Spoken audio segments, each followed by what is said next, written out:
He's a grim, intimidating, dark-clad superhero who fights crime in a violent city by night and is a wealthy, handsome playboy by day. No, I'm not just talking about Batman, but also The Shadow. The Shadow is one of the most popular radio dramas of all time, but I'm not surprised if you haven't heard of it, Mr. 18 to 34-year-old, because it ran from the 1930s into the 50s. I'm told that my grandparents on my mom's side loved to listen to it, so this one goes out to the Buckley family. Today we're going to take a look at the origins of the Shadow and how the character went on to particularly influence the creation of Batman, including specific elements unique to Batman the Animated Series and the DCAU. Gray Ghost much? Showtime, everybody! Engagement. They can talk all they like. That means everything. Don't forget that. You heard it, folks! Though the Shadow is rarely credited as the first superhero, that honor is usually attributed to George Brenner's The Clock or Lee Falk's The Phantom. The popularity of the Shadow still created the prototype for what became the superhero genre, inspiring other characters like Doc Savage, the Spider, the Avenger, the Green Hornet, and of course, Batman himself. The Shadow was created in 1930 by pulp publisher Street & Smith, who sponsored the radio show to promote its detective story magazine title. The show featured the Shadow as its host, originally voiced by James Licurdo for only 3 months before he returned to Broadway, and was replaced by Frank Riddick Jr., who possessed the sinister laugh that made the Shadow a favorite with listeners, and remained the show's opener despite later recasting. Who knows what evil lurks in the hearts of men?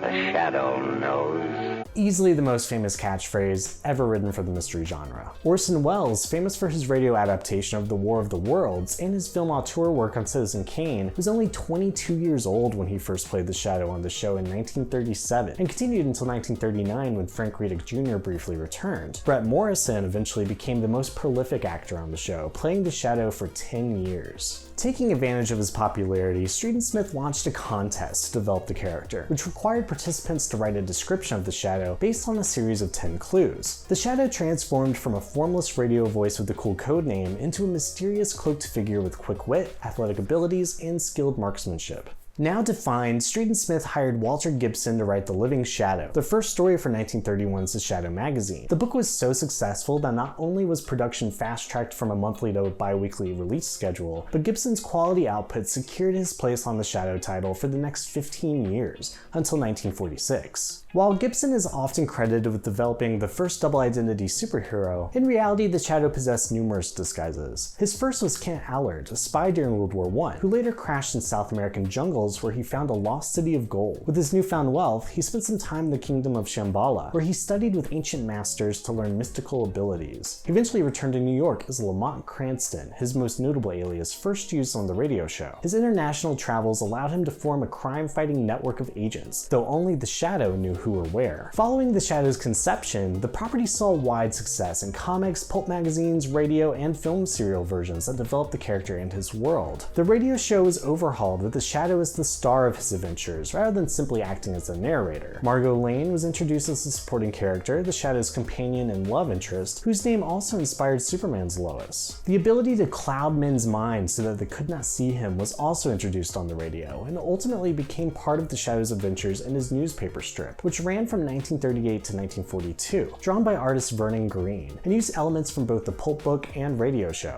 Shadow Comics #1 launched in March 1940, which reprinted some of Vernon Green's newspaper strips. Original stories were later produced for the comic, including the Shadow's supporting characters and arch rival Shawan Khan, a would-be conqueror and last living descendant of Genghis Khan, which recent historians suggest was actually pronounced Genghis instead of Genghis. Yeah, I'm the guy who always says stuff wrong, so whenever I say Genghis now, people will probably think I'm wrong, but I'm actually not. Genghis Khan. Both the comic and pulp magazine ended in 1949, and the radio show ended in 1954, but the Shadow was relaunched in books and comics in the 1960s. Gibson returned to the character for the 1963 novel The Shadow Returns. Archie Comics also ran a series for the character in 1964, but that version only shared the name with the previous versions, now transformed into a blonde, campy, heavily muscled superhero in a green and blue costume. DC Comics eventually acquired the rights to the Shadow and produced a series featuring a faithful version of the character with art by Michael Kaluta in 1973. Howard Chaykin created an ultra-violent 4-issue miniseries for DC in 1986, which featured the Shadow using 2 Uzi submachine guns and dark comedy, so it wasn't popular among Shadow fans. It was followed up by an ongoing monthly series in 1987, and eventually The Shadow Strikes in 1989. Dark Horse acquired the rights in 1993 with Shadow and the Coils of Leviathan, a 4-issue series by Michael Kaluta, and continued to publish the Shadow comics until 1995. Most importantly, while the Shadow belonged to DC Comics, Denny O'Neil officially made the Shadow's influence on Batman part of mainstream continuity. The Shadow and the Dark Knight first met in Batman number 253 from 1973, where the two solved a case together. After Batman stopped a gang involved in a counterfeit money operation, he learned that their headquarters was based in the Arizona desert. During his journey, he was assisted by a mysterious figure in capturing the criminals. Later that night, back in Gotham City, Batman met an aging Shadow, who Batman called his biggest inspiration, and tried to get him out of retirement, though the Shadow disappeared, leaving behind a cryptic message which hinted at a possible return. That hint was paid off months later in 1974's Batman number 259, where Batman again met the Shadow. We learned that in the past, the Shadow saved Bruce Wayne's life when the future Batman was just a boy. The Shadow quickly foiled a robbery from Willie Hank Stamper, but 25 years later, Stamper was released from jail with a mind for revenge against the survivors of his robbery. The Shadow returned to the case and helped Batman catch the criminal. He then offered Bruce a .45 caliber semi-automatic as a token of his gratitude, but Batman declined the gift. He got along fine without guns for years, he didn't need them now. Afterwards, the Shadow referred to Batman as Bruce Wayne, revealing he knew Batman's secret identity and would keep the secret safe. The Shadow knows. The relationship between the heroes impacted the Dark Knight going forward, as there would be an occasional reference made to their meeting. One such occasion was Detective Comics number 446 from 1975, when Batman disguised himself as an elderly janitor to examine GCPD files, and considered how the Shadow occasionally pulled a similar stunt as Fritz the janitor in order to access the NYPD after hours. While Walter Gibson has publicly acknowledged the Shadow's blatant influence on Batman, even calling him a clowned-up version of the Shadow, the inspiration was confirmed in Jim Steranko's History of Comics Volume 2, when Batman co-creator Bill Finger admitted that his first Batman script from Detective Comics number 27 was directly ripped off from the Shadow story Partners of Peril, published in the Shadow magazine 3 years earlier. Bob Kane even directly traced over some of the artwork. See? Same thing. Other concepts from the Shadow were also lifted into Gotham City, most notably Joker Venom. Bill Finger introduced the idea in 1940's Batman number 1, but borrowed it from the Shadow radio serial The Laughing Corpse, which aired just a few months earlier that same year, and featured a poison that induced lethal bouts of laughter before an immediate death. The Crimson Avenger, regarded as DC Comics' first caped hero from Detective Comics number 20, and several appearances in Justice League Unlimited.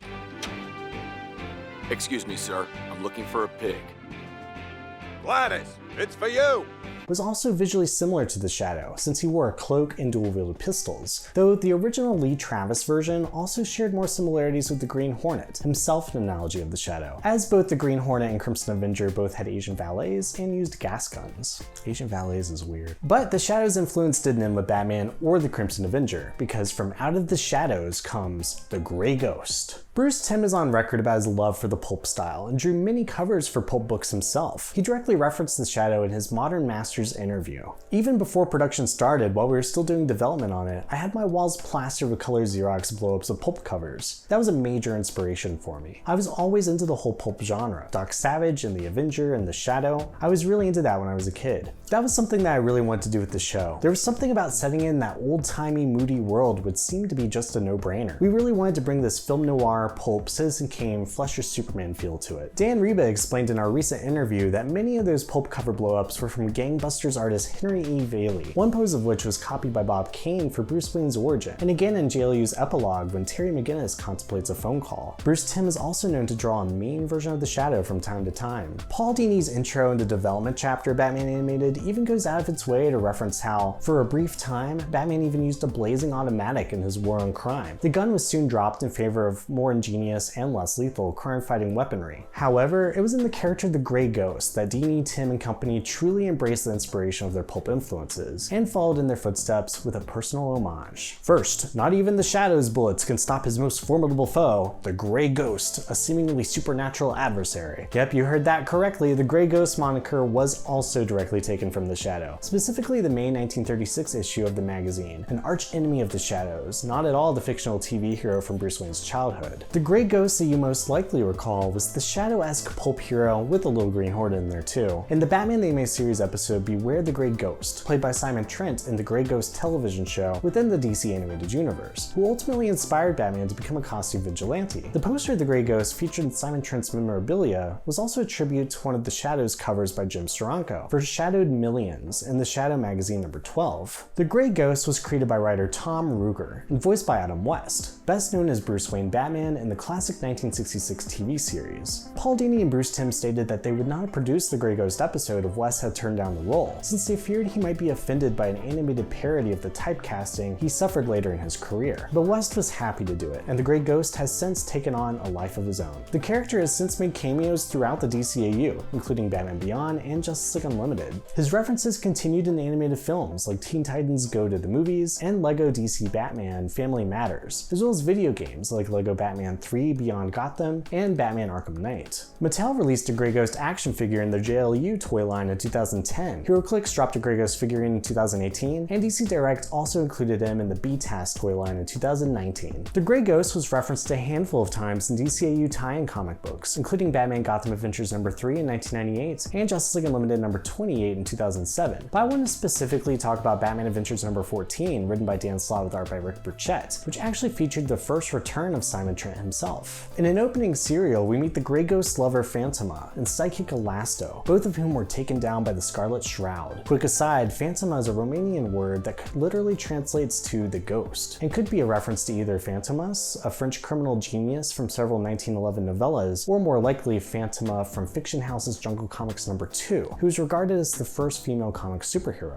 On the bottom of page 6, Simon is shown to have a son named Lamont, obviously named after the Shadow, and a man in the Shadow's signature red scarf and hat walks behind him. During the story, Trent freed himself from a trap by remembering the Grey Ghost episode 18, Waxworks of Woe. Funny enough, episode 18 was also said to have been the Mad Bomber from the original Beware the Grey Ghost episode, but that's neither here nor there. Production and air date order, am I right? Nothing new to us DCAU fans. The Grey Ghost poster from the original episode also appeared on the cover for Batman The Adventures Continue Season 2 number 4, as drawn by Rob Guillory, which has not yet been published at the time of this recording, and the solicitation offers no story hints as to the Grey Ghost's involvement. So there's not much to share, but still mentioning it just to be thorough. Guillory also took to Twitter to show off some of the design variations for the cover artwork. The Grey Ghost also appears as a bobblehead in whatever tank-like vehicle that Batman pilots on the cover of issue number 5, which again offers no additional clues in the solicitation synopsis, so maybe we'll see a few additional references to the Shadow once the issues are released. DC Comics gradually introduced the character of the Grey Ghost into its mainstream comics universe, appearing in books like the 2010 Batgirl series, 2015's Gotham Academy, 2020's Batman White Knight Presents Harley Quinn series, and in Dark Knight's Death Metal Legends of the Dark Knight. Robin King's origin story shows the movie that the Wayne family saw at the Monarch Theater just before their murders was Beware the Grey Ghost. While the Shadow certainly inspired the characters of Batman and the Grey Ghost, the early 1990s saw a turn of events where the success of Tim Burton's Batman films launched a comic book movie resurgence, which naturally inspired Universal Studios to tackle the Shadow. The Shadow originally appeared in film for the first time in The Shadow Strikes from 1937, with additional follow-ups in International Crime from 1938, The Shadow Returns in 1946, and The Missing Lady that same year. He also received a 15-chapter serial series simply titled The Shadow in 1940, along with 2 unsold TV pilots, another self-titled The Shadow pilot in 1954, and The Invisible Avenger pilot in 1957, as well as a long-play audio adventure called The Official Adventures of the Shadow in 1968. Universal Studios released the Shadow feature film on July 1st, 1994, which was written by Jurassic Park screenwriter David Cope, and starred Alec Baldwin as the title character. Lamont Cranston, though known as Yin Ko, ruled a large part of Tibet in 1926. He served as judge, jury, and executioner for his people. The Naljorpa, Tibetan warriors who shoot sparks out of their fingers, abducted Cranston and took him to Tolku, an ancient being who believed Cranston could make a good pupil. He taught Cranston how to cloud men's minds and alter their vision through a force of concentration. Cranston became the Shadow, who wore a black slouch hat pulled over his eyes and a black cloak draping his entire body, concealing his feet, giving him the illusion of floating in the mist, as a crime fighter in 1933 New York. The opening scene that introduced the Shadow was so indicative of Burton's Batman or BTAS, with gangsters on a dark misty bridge preparing to dump a body before a vigilante confrontation. There are Tommy guns, fedoras, and the same timeless Art Deco feel as Gotham City. The film continued with Cranston eating dinner at the Cobalt Club with his uncle, Police Commissioner Wainwright Barth, played by Jonathan Winters, where Margot Lane, portrayed by Penelope Ann Miller, seemed to have a psychic link with Cranston. Her father, Sir Ian McKellen, aka Gandalf from The Lord of the Rings, and Magneto from 2000's X-Men, was a scientist under an enchantment by Shawan Khan, played by John Lane, a descendant of Genghis Khan, who wanted to take over the world. Oh yeah, and Tim Curry is there too. Khan had the same invisibility powers as the Shadow. He asked the Shadow to join him, but when Cranston refused, a fight ensued. Khan intended to force Margot's father to build a large atomic bomb and blow up New York, but after Margot earned Cranston's trust, the Shadow stopped Khan. The Shadow also got a line of toys from Kenner in 1994, the same company that was creating the BTAS action figures at the same time. In 2006, director Sam Raimi from The Evil Dead and Spider-Man said he wanted to make his own Shadow film, but the project never materialized. Michael Uslan, known as the producer who spearheaded the 1989 Batman film and every subsequent version, also worked with Raimi on the Shadow development. His dream actor for the Shadow is Daniel Day-Lewis. By now, you can clearly see how influential the Shadow was to the Batman mythos, and if the idea of being a blatant copybat disturbs you, rest easy knowing that the Shadow himself was not as an original creation as you might think. Copybat, copybat! In the article Foreshadowings by Bill Blackbeard from Xenophile in September 1975, he challenged the originality of the Shadow. The idea of an individual like the Shadow, securely settled in society in his true and respected identity, masking himself in order to selflessly right wrongs without personal gain, and by methods outside the law for private citizens, is a wholly novel one in literature, unheard of before the 1910s, and is uniquely an outgrowth of Americans in the early decades of the century. It is a significant, important, and widely appealing concept, particularly when combined with the exactly right name and physical image, as occurred in the instance of the Shadow, and it is simply not one likely to have emerged from the conservative and practical creative sources employed by Street and Smith. Blackbeard cites various instances where the Shadow appeared as a character before the 1930 iteration. The first shadowy character was in 1879's detective mystery Watch Eye, The Shadow by Edward L. Wheeler, again in 1913 in Arthur Stringer's The Shadow, and H. Bedford Jones wrote a novel of the same name in 1930. However, the author and creator of The Shadow as a dual identity character, even with the capitalized "the," was F. Scott Fitzgerald in the Freshest Boy feature story of the July 28, 1928 issue of the Saturday Evening Post. Yep, the same fella from the 1920s jazz age who wrote The Great Gatsby. Fitzgerald's Shadow appeared in multiple stories around the same period, most notably in The Captured Shadow, and gave Fitzgerald the additional credit of first establishing the Shadow as a serialized character. This version of the Shadow was the manifestation of Fitzgerald's teenage character's Basil Duke's thriller-fed imagination as the gentleman burglar that's called the Shadow. Realistically, this iteration was more similar to popular pulp hero The Spider, rather than Walter Gibson's Shadow, who went on to have a much larger following than any of these earlier Shadow characters. Gibson himself personally noted other literary inspirations like Bram Stoker's Dracula and Edward Bullard Lytton's The House in the Brain.